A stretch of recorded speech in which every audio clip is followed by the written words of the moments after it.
चलिए आज एक बहुत ही पुरानी, एक फाउंडेशनल मिथ की गहराइयों में उतरते हैं। ये एक ऐसी कहानी है जो बताती है कि कैसे एक पूरा का पूरा दौर खत्म हो गया और उसकी जगह एक नए, ज्यादा चौकन्ने दौर ने ले ली। तो आइए इस गाथा की परतों को खोलते हैं। तो कहानी की शुरुआत हम उसके अंत से करते हैं, इस एक लाइन से। ये अपने आप में एक अंत है, लेकिन हमारी कहानी के लिए ये एक शुरुआत है। ये सोचने पर मजबूर कर देती है कि आखिर दुनिया इस मोड़ पर पहुंची कैसे। ताज और बादशाहत का वो दौर आखिर खत्म कैसे हुआ और उसकी जगह जो आया वो क्या था। तो चलिए चलते हैं पुरुषों के तीसरे युग के बिल्कुल आखिरी थके हारे से सालों में।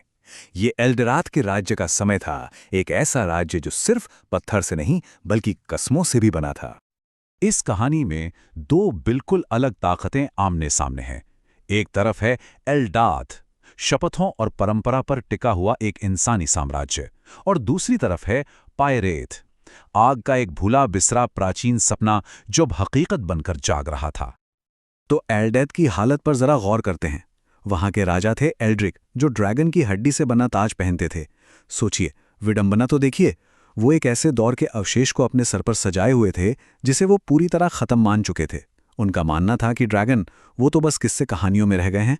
और इसी माहौल में राजकुमार कैलन ने राज करने की नहीं बल्कि किसी भी तरह टिके रहने की शपथ ली थी। लेकिन उन्हें यह बिल्कुल अंदाजा नहीं था कि ये सब एक बहुत बड़ी भूल साबित होने वाली थी, क्योंकि उत्तर की गहरी बर्फ में, यादों से भी पुरानी नींद से, आखिरी ड्रैगन पायरेथ जाग रहा था। और वो लोहे के शहरों और उन इंसानों के सपने देख रहा था जो डरना भूल चुके थे।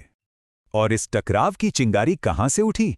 वो थी प्राचीन दशमांश, मतलब शांति के लिए ड्रैगनों की मांगी हुई एक भयानक कीमत, सोना, खून और खामोशी। जब राजा एल्ड्रिक ने ये पुरानी और खौफनाक भेंट देने से साफ इनकार कर दिया, तो उन्होंने अनजाने में अपनी दुनिया के अंत का फरमान लिख दिया था।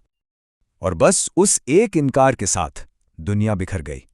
ये तबाही का दौर था जब पुरानी दुनिया ढह गई और उसकी जगह सिर्फ आग और आतंक ने ले ली। पायरेट के हमले की भयावहता को शब्दों में समेटना नामुमकिन है। उस तबाही को समझाने के लिए शायद ये दो शब्द ही काफी हैं। पत्थर पिघल गया, स्टील रोया। ये उस अप्राकृतिक, उस जबरदस्त शक्ति को दिखाता है जिसके सामने इंसान की बनाई कोई भी चीज टिक नहीं सकी। और एल्डथ का पतन बहुत तेजी से और बेरहमी से हुआ। पहले ही दिन ड्रैगन राजधानी पर कहर बनकर टूटा और राजा एल्ड्रिक ड्रैगन के आग में मारे गए। अगले ही दिन राजकुमार कैलन को बचे खुचे लोगों के साथ पूरब की ओर भागना पड़ा। और मानो ये काफी ना हो, कुछ ही हफ्तों में ड्रैगन की तबाही के पीछे पीछे पुराने राक्षस भी जागने लगे। लेकिन इस घोर अंधेरे में भी उम्मीद की एक छोटी सी चिंगारी बाकी थी। केलन ने राज्य के खंडहरों से एक सेना बनाने की कोशिश की। ये कोई चमकती दमकती शाही सेना नहीं थी, नहीं, ये तो टूटे हुए लोगों की एक जमात थी। इसमें शपथ तोड़ने वाले थे, ऐसी विधवाएं थीं जो अभी भी लड़ सकती थीं, और सर मेविन जैसा एक शूरवीर था जिसने पहले कभी एक राक्षस को तो मारा था, पर ऐसा करने में अपनी रूह का एक हिस्सा खो दिया था। और यहीं इसी मायूसी के बीच कहानी एक बहुत ही अहम मोड़ लेती है। जब ताकत और तलवारें पूरी तरह नाकाम हो गईं, तो एक नई और शायद ज्यादा खौफनाक रणनीति का जन्म हुआ। देखते हैं ये कैसे हुआ। रेड हॉलो की लड़ाई में उन्होंने अपनी पूरी ताकत झोंक दी, लेकिन सब कुछ बेकार गया। उन्हें एक कड़वी सच्चाई का एहसास हुआ कि पायरेथ जैसे प्राणी के खिलाफ ना तो स्टील उसकी खाल को भेद सकता है और ना ही हिम्मत आग की लपटों को रोक सकती है। इस तरह से जीतना नामुमकिन था। इसने केलन के सामने एक बहुत बड़ा सवाल खड़ा कर दिया। कोई ऐसे दुश्मन को कैसे हरा सकता है जिसे मौत का खौफ ही ना हो? जब आपका सबसे बड़ा हथियार मौत का डर ही बेकार हो जाए, तो फिर क्या किया जाए? और इसका जवाब मिला बहुत पुरानी कहानियों में, उन गीतों में जिन्हें सब भूल चुके थे। उन गीतों ने एक चौंकाने वाला राज खोला। ड्रैगन का एक सच्चा डर है, लेकिन वो मौत नहीं बल्कि बंधन है, कैद। मतलब असली मकसद मारना था ही नहीं बल्कि काबू करना था। और इसीलिए केलन ने एक ऐसा फैसला लिया जो बहुत महंगा साबित होने वाला था। उसने ड्रैगन को मारने के बजाय उसे बांधने का विकल्प चुना। ये एक ऐसी कीमत पर किया गया सौदा था जिसे कोई ताज चुका नहीं सकता था। एक ऐसा फैसला जो उसकी विरासत और उसके राज्य के भविष्य को हमेशा के लिए बदल कर रख देने वाला था।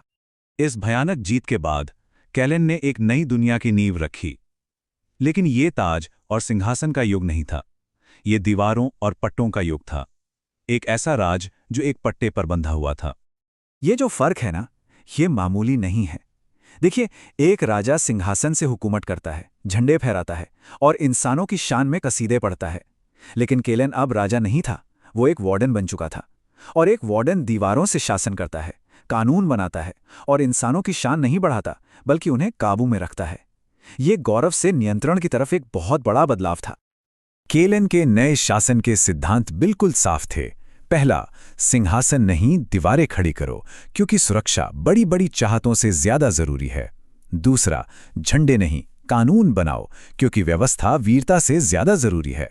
और तीसरा, इंसानों की शान मत बढ़ाओ, उन्हें काबू में रखो, क्योंकि बेलगाम महत्वाकांक्षा ही तो उन्हें इस हाल में लाई थी। और इसी तरह एक नई बेचैन सी शांति कायम हुई।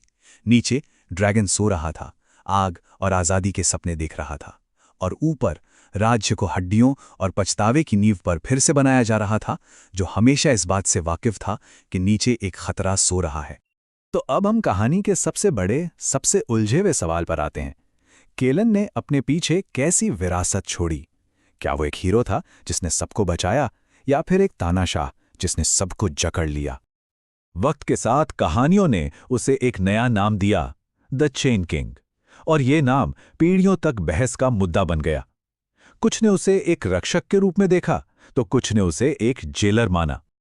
और ये पंक्ति उस शांति की नाजुकता को दिखाती है जिसे केलन ने इतनी मुश्किल से बनाया था।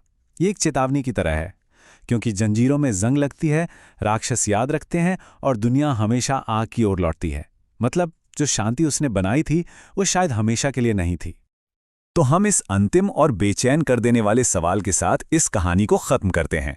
चेन किंग एक नायक या एक तानाशाह? क्या उसने अपनी दुनिया को तबाही से बचाया, या उसे हमेशा के लिए एक पिंजरे में कैद कर दिया? इसका जवाब शायद इस बात में छिपा है कि सुरक्षा की कीमत आखिर कितनी आज़ादी हो सकती है।